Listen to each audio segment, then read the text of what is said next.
సేవా పరువులో భాగంగా వికసిత్ భారత్ కోసం మౌలిక సదుపాయాల సంస్కరణలు అంశంపై ప్రత్యేక కార్యక్రమం ఇప్పుడు వింటారు.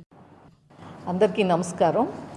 నరేంద్ర మోడీ గారు ప్రధానమంత్రిగా బాధ్యతలు చేపట్టిన నాటి నుంచి అంటే గత 11 సంవత్సరాలుగా ఒక చరిత్ర సృష్టించటమే కాదు, అంటే నరేంద్ర మోడీ గారు అంటేనే వారు రికార్డుల్ని వారే అధిగమించి ఇంకొక చరిత్ర సృష్టించటం.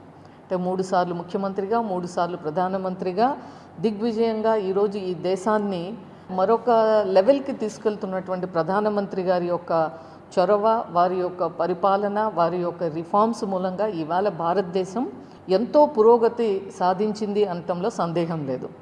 ముఖ్యంగా చూస్తే అన్నిటికన్నా, అన్ని రంగాల్లో కన్నా ఒకవైపు గవర్నెన్స్ అంటే minimum expenditure and maximum governance, దాంతో పాటుగా ఇన్ఫ్రాస్ట్రక్చర్కి ముఖ్యంగా చూసినట్లయితే ఈరోజు దేశంలో ఈ 11 సంవత్సరాలుగా జనరల్గా మన అందరం కూడా ఎకానమీ అన్నప్పుడు ఎలా వెళ్తుంది, జీడిపి ఎలా ఉంటుంది, లేదా సర్వీస్ సెక్టర్ ఎలా ఉంది, ఇవన్నీ చూస్తాం. మ్యానుఫ్యాక్చరింగ్ సెక్టర్ ఎలా ఉంది, వీటన్నిటిని పారామీటర్స్గా చూస్తూ మనం ఆ యొక్క దేశం యొక్క అభివృద్ధిని కొలుస్తూ ఉంటాం.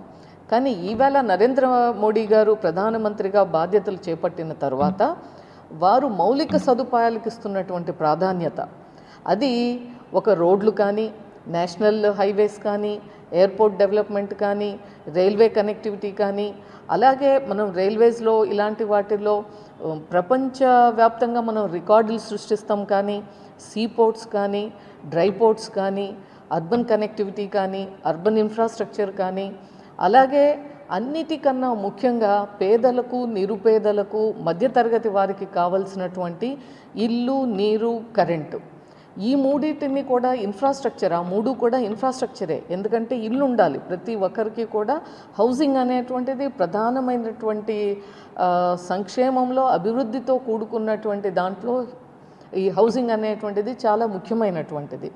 అలాగే ప్రతి ఇల్లు కట్టిన తర్వాత ఇంటికి కావాల్సినటువంటి రోడ్డు కనెక్టివిటీ, రోడ్లు వేయటం కానీ, డ్రైనేజ్ సదుపాయం కల్పించడం కానీ, వాటర్ సప్లై కల్పించడం కానీ, వారికి మరుగుదొడ్లు ఏర్పాటు చేయటం కానీ, వారికి కరెంటు సరఫరా ఉండేటువంటి విధంగా చూడటం కానీ, ఈ విధంగా మనం చూసినట్లయితే సోషల్ ఇన్ఫ్రాస్ట్రక్చర్ కానీ, ఎకనామిక్ యాక్టివిటీని పెంచడానికి కావాల్సినటువంటి సదుపాయాలను ఇవ్వటం కానీ, ఎంప్లాయ్మెంట్ జనరేషన్కి కావాల్సినటువంటి ఇన్ఫ్రాస్ట్రక్చర్ని క్రియేట్ చేయటం మూలంగా కానీ, ఇవన్నీ చూస్తూ ఉంటే ఇవాళ దేశంలో అత్యద్భుతంగా, అంటే ఒక 60 సంవత్సరాలు 65 సంవత్సరాల్లో జరిగినటువంటి అభివృద్ధి ఒక ఎత్తు అవుతే, ఈవేళ 11 సంవత్సరాల్లో వాటిని అధిగమించి చేస్తున్నటువంటి అభివృద్ధి ఈరోజు మనందరి కళ్ళ ముందు కనిపిస్తూ ఉంది. మన దేశవ్యాప్తంగా చూస్తే రోడ్లు, నేషనల్ హైవేసు, 4 లైనింగ్ కానీ, అలాగే మనము అర్బన్ అంటే ప్రధానమంత్రి సడక్ యోజన కింద దాదాపు ప్రతి గ్రామానికి సిమెంట్ రోడ్లు వేసాం. ఈవేళ ప్రతి ఊరికి అభివృద్ధి, ప్రతి ఇంటికి సంక్షేమం. ఇది నరేంద్ర మోడీ గారి యొక్క పరిపాలన. దీంట్లో భాగంగా మనం చూస్తే అనేక 3.5 లక్షల కిలోమీటర్ల సిమెంట్ రోడ్లు వేయటం జరిగింది. అలాగే నేషనల్ హైవేస్ అంతకుముందు జరిగినటువంటి 10 సంవత్సరాలకి డబుల్ ది డిస్టెన్స్, అంటే మన రోడ్వేస్ని పెంచడం జరిగింది. ఈవేళ వందే భారత్ ట్రైన్స్ చూస్తున్నాము. అలాగే మనము ఈ మధ్య కాలంలో చినాబ్ రైల్వే బ్రిడ్జ్, ప్రపంచంలోనే ఎత్తైనటువంటి ప్లేస్లో అది కట్టడం జరిగింది. దాదాపు అది ఒక రివర్ పైనుండి 359 మీటర్స్ అనుకుంటాను, అంత ఎత్తు మీద ఒక చినాబ్ బ్రిడ్జ్ని కట్టడం జరిగింది. అలాగే మనం నార్త్ ఈస్టర్న్ స్టేట్స్లో చూస్తే ఒక రోడ్ ఇన్ఫ్రాస్ట్రక్చర్ కానీ, అది టెరైన్, అదంతా కూడా చాలా కష్టమైనటువంటి పరిస్థితి అయినప్పటికీ కూడా రోడ్లు కానీ, పవర్ కానీ, రైల్వేస్ కానీ, ఆ ప్రాంతాల్లో కూడా మనము ఒక ఇంక్లూజివ్ గ్రోత్, అంటే దేశంలో ఏ భాగం కూడా అభివృద్ధికి, సంక్షేమానికి దూరంగా ఉండకూడదు, అన్ని రాష్ట్రాలు సమంగా అభివృద్ధి చెందాలి అనేటువంటి ఉద్దేశంతో ఈవేళ అటువంటి టెరైన్ ప్లేసెస్, ఇబ్బందికరమైనటువంటి ప్రదేశాల్లో సైతం ఇవాళ మనం మౌలిక సదుపాయాలు కల్పిస్తూ ఉన్నాం. అలాగే మనం చార్ధామ్ తీసుకుంటే అనేక కారిడార్స్ ఇచ్చారు. ఢిల్లీ అమృత్సర్ కానీ, ఢిల్లీ ముంబై కానీ, ఢిల్లీ డెహ్రాడూన్ కానీ, ఢిల్లీ రిషికేష్ కానీ, అలాగే రిషికేష్ నుంచి మళ్ళీ ఇప్పుడు కేదార్నాథ్ కానీ, బద్రీనాథ్ కానీ, ఇవన్నీ అంటే అక్కడ మనం ఒక రోడ్డు వేయాలంటే వెదర్ కండిషన్స్ కానీ, ల్యాండ్ స్లైడ్స్ కానీ, మనకి రకరకాల, అది టెరైన్ కూడా అది హిల్లీ టెరైన్ అవటం మూలంగా కానీ, వాతావరణం అనుకూలించినటువంటి పరిస్థితులు ఎక్కువగా ఉండేటువంటి సందర్భంలో కూడా మనం ఈవేళ అక్కడికి కూడా మనం ఈ మౌలిక సదుపాయాల్ని మనం తీసుకెళ్ళి ప్రతి గ్రామంలో ఉన్నటువంటి వారు కూడా ఈవేళ చార్ధామ్ యాత్రకు వెళ్ళేటువంటి సదుపాయాలని ఈవేళ కల్పించడంలో నరేంద్ర మోడీ గారి యొక్క ప్రభుత్వం ముందుంది అనటంలో ఎటువంటి సందేహం లేదు. అలాగే మనం చూస్తే ప్రతి రాష్ట్రం కూడా, అంటే ఏ రాష్ట్రం కూడా నెగ్లెక్ట్ అవ్వకుండా ఈరోజు భారతీయ జనతా పార్టీ అధికారం ఉన్నటువంటి రాష్ట్రాల్లో ఏ రకంగా అయితే అభివృద్ధి జరుగుతూ ఉందో, లేనటువంటి రాష్ట్రాల్లో కూడా ప్రతిపక్షాలు అధికారంలో ఉన్నటువంటి అతి కొద్ది రాష్ట్రాలను సైతం ఇవాళ అదే దృష్టితో చూసి అక్కడ కూడా మనం ఇవాళ అభివృద్ధికి నిధులు కేటాయించడం కానీ, అనుమతులు ఇవ్వటం కానీ, అభివృద్ధికి ఏ భాగం కూడా తేడా లేకుండా ఇవాళ చేస్తున్నటువంటి పరిస్థితి మనం చూస్తూ ఉన్నాం. అలాగే మరీ ముఖ్యంగా ఈ మధ్య కాలంలో వచ్చినటువంటి GST మనం చూసాము. రిఫార్మ్స్లో ఏదైతే మన ఆగస్ట్ 15న ప్రధానమంత్రి గారు ప్రకటించిన 20 రోజుల్లోపు, మామూలుగా రాజకీయ నాయకులంటే ప్రసంగాలకే పరిమితం. గతంలో మనం చూసాం, ఒకటి ఏదైనా హామీ ఇస్తే ఆ హామీగానే ఉండిపోయినటువంటి సందర్భాలు కోకొల్లలు. కానీ ఈవేళ నరేంద్ర మోడీ గారు చెప్పారు అంటే చేస్తారు, చేసిందే చెప్తారు అనేటువంటిది కూడా ఈవేళ నిరూపించుకున్నటువంటి సందర్భం. అటువంటిది ఎర్రకోట నుంచి GST రిఫార్మ్స్ తెస్తాం, భవిష్యత్తు జనరేషన్కి కావాల్సినటువంటి విధంగా ఉంటుంది, నెక్స్ట్ జనరేషన్ రిఫార్మ్స్ అని చెప్పిన 20 రోజుల్లో ఈవేళ ఏదైతే ప్రకటించారో చాలా అద్భుతమైనటువంటి రిఫార్మ్స్. మనం ఈవేళ ప్రతి కుటుంబానికి ప్రతి 140 కోట్లలో ప్రతి ఒక్కరికి ఉపయోగపడుతుంది. ఉదయాన్నే లెగుస్తానే మనందరం కూడా పళ్ళు తోముకుంటాం, స్నానం చేస్తాం, మనం హెయిర్ వాష్ చేసుకుంటాం. అంటే నిత్యావసర వస్తువులే కాదు, కావలసినటువంటి టూత్ బ్రష్, టూత్పేస్ట్, షాంపూ, సోపు, ఆయిల్స్, వీటితో మొదలై ఫుడ్కు సంబంధించి ఆహారంకి సంబంధించినటువంటి అన్నిటి మీద కూడా ఇవాళ GSTని రద్దు చేయటం, GSTని మినిమైజ్ చేయటం, గతంలో 4 స్లాబ్లు ఉన్నటువంటి GSTని 2 స్లాబులకు తీసుకురావటం. అదే మాదిరిగా మందులు, ప్రతి వ్యక్తికి కూడా ఇవాళ అనారోగ్యం పాలవుతే వాళ్ళ యొక్క చిన్న ఆదాయం ఉండేటువంటి వారికి, శాలరీడ్ వాళ్ళకి చూస్తే ఒకసారి ఒక కుటుంబంలో ఎవరైనా అనారోగ్యానికి గురైతే మరి మందులకు కానీ హాస్పిటల్స్ కానీ అయ్యేటువంటి ఖర్చుతో అతలాకుతలమయ్యేటువంటి పరిస్థితి. ఇవాళ వారికి కూడా ఒకవైపు ఇన్ఫ్రాస్ట్రక్చర్, ఆయుష్మాన్ భారత్ పేరు మీద ఇన్ఫ్రాస్ట్రక్చర్ కల్పిస్తున్నాం, కార్డ్స్ ఇస్తున్నాము. అలాగే మనకు రిటైర్డ్ వాళ్ళకి, అంటే మోర్ దాన్ 70 ఇయర్స్ వాళ్ళకు కూడా మనం కార్డ్స్ ఇస్తున్నాం. అంటే వాళ్ళకి ఎక్కడా కూడా పేద ధనిక అనే తారతమ్యం లేకుండా ప్రతి ఒక్కరూ కూడా ప్రైవేట్ హాస్పిటల్కి వెళ్ళి అక్కడ వైద్యం చేయించుకునేటువంటి వెసులుబాటు కల్పించాం. అలాగే ఈవేళ 33 రకాల లైఫ్ సేవింగ్ మెడిసిన్స్ మీద ఇవాళ ట్యాక్స్ని తీసేయటం జరిగింది. అలాగే మిగతా చాలా ఎక్స్పెన్సివ్ డ్రగ్స్ ఏవైతే ఉన్నాయో గతంలో వారికి 18%, 28% ఉన్నటువంటి ఆ స్లాబ్ను కూడా ఇవాళ మినిమం 5%కి తీసుకురావటం జరిగింది. అంటే ఈవేళ అందులో కూడా చాలా క్లియర్గా కనపడుతుంది, పేదవారికి ప్రతి ఒక్కరికి కూడా ఈవేళ వారికి కొంత వెసులుబాటు కల్పించేటువంటి పరిస్థితి, ఆరోగ్యానికి కావాల్సినటువంటి పరిస్థితి, ఉపాధి ఉద్యోగాలు రావాలి అంటే మౌలిక సదుపాయాలు కల్పించాలి. ఎక్కడైతే ఒక రోడ్ వేస్తున్నాం, రోడ్ అంటే లేదా ఒక కన్స్ట్రక్షన్ ఇండస్ట్రీ వస్తుంది, ఒక రియల్ ఎస్టేట్ డెవలప్మెంట్ వస్తుంది. ఈవేళ సిమెంటు, స్టీలు ఇటువంటి వాటి మీద ధరలు తగ్గటం మూలంగా కొనుగోలు శక్తి పెరుగుతుంది. ఏదైనా ఇల్లు కొనుక్కోవాలన్నా కట్టుకోవాలన్నా అయ్యేటువంటి భారంలో ప్రధానమైనటువంటి ఇంగ్రీడియంట్స్, కాంపోనెంట్స్, ఏదైతే మెటీరియల్స్ ఉంటాయో వాటన్నిటి మీద కూడా GST తగ్గించడం మూలంగా వారికి వెసులుబాటు కలుగుతూ ఉంది. ఈ విధంగా అనేక రకాలుగా ఇవాళ GST రిఫార్మ్స్ మూలంగా వచ్చేటువంటి వెసులుబాటు మూలంగా కొనుగోలు శక్తి పెరుగుతుంది. ఎప్పుడైతే కొనుగోలు శక్తి పెరుగుతుందో ఉత్పత్తిదారులు మరింత ఉత్పత్తి చేయడానికి అవకాశం ఉంటుంది. ఎప్పుడైతే ఉత్పత్తి పెరుగుతుందో అక్కడ ఎంప్లాయ్మెంట్ జనరేషన్ ఉంటుంది.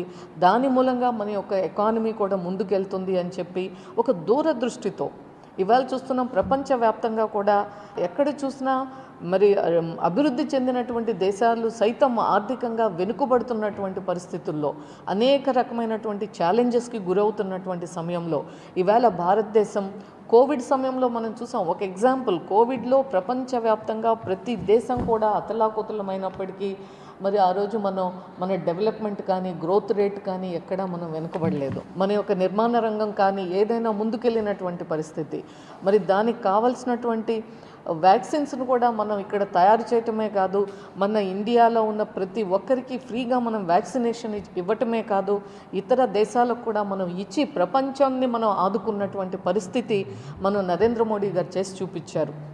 ఏదైతే విశ్వగురు అంటున్నాం, మనము డెవలపింగ్ కంట్రీ నుంచి మనం ఇవాళ డెవలప్డ్ కంట్రీగా వెళ్ళటానికి మనం చేసేటువంటి ప్రయత్నం, మనం ఒకవైపు చూస్తామంటే ఆర్థిక వ్యవస్థని మనం ఇప్పుడు 4వ స్థానంకి వచ్చాము, అతి త్వరలో మనం 3వ స్థానానికి వెళ్ళాలి అనుకుంటున్నాం. దానికి తప్పకుండా ఈ యొక్క జిఎస్టీ రిఫార్మ్స్ కూడా ఉపయోగపడతాయి. ఒట్టి జిఎస్టీ రిఫార్మ్స్ ఒక్కటే కాదు, మనము ఎకనామిక్ యాక్టివిటీ ఇన్వెస్ట్మెంట్స్ని, ఇతర దేశాల నుంచి ఇన్వెస్ట్మెంట్స్ని ఇక్కడికి తీసుకొచ్చి ఇక్కడ ఉత్పత్తి చేసి మనం ప్రపంచానికి మనం సరఫరా చేసేటువంటి స్థాయికి భారతదేశాన్ని తీసుకెళ్ళాలి అనేటువంటి ఒక ఉద్దేశంతో ఏదైతే వెసులుబాటు, ఇవాళ గవర్నమెంట్ పాలసీస్ని మనం కరప్షన్ ఫ్రీ ఇవాళ చూసాం. 11 సంవత్సరాల పాలన తరువాత కూడా నరేంద్ర మోడీ గారి యొక్క ప్రభుత్వం మీద ఏ మంత్రి మీద కూడా ఒక చిన్న అభియోగం లేదు, ఒక ఆరోపణ లేదు అంటే ఎంత క్లీన్ గవర్నమెంట్.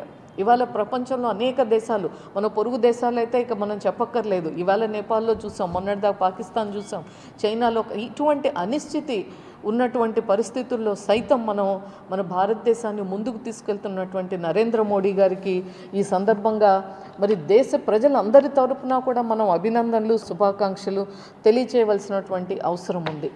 అలాగే చూస్తే మనం ఇవాళ వందే భారత్ ట్రైన్స్, మనం గతంలో ఎక్కడికన్నా వెళ్ళాలి అంటే మనకు ఎక్కువ టైం పట్టేది. ఇవాళ వందే భారత్ ట్రైన్స్ మూలంగా ఏమంటే బెస్ట్ ఫెసిలిటీస్, అంటే ఫ్లైట్స్లో ఉండేటువంటి విధమైనటువంటి కంఫర్టు, ట్రావెల్ కంఫర్టు, ఆ యొక్క లోపల ఇంటీరియర్స్ కానీ చేసేటువంటి దాంట్లో కానీ స్పీడ్ పెంచటంలో కానీ, అలాగే నెంబర్ ఆఫ్ స్టాప్స్ తగ్గటం మూలంగా మరి వెసులుబాటు, ఎవరైతే ఫ్రీక్వెంట్ ట్రావెలర్స్ ఉంటారో వాళ్ళకు కూడా అన్ని రకాలుగా వెసులుబాటు కల్పిస్తూ ప్రధానమైనటువంటి నగరాలన్నిటినీ కూడా తక్కువ సమయంలో చేరే విధంగా ఇవాళ వందే భారత్ ట్రైన్స్ని ఇంట్రడ్యూస్ చేయటం మూలంగా చాలా సంతోషంగా ఇవాళ ప్రజలు ట్రావెల్ చేస్తూ ఉన్నారు.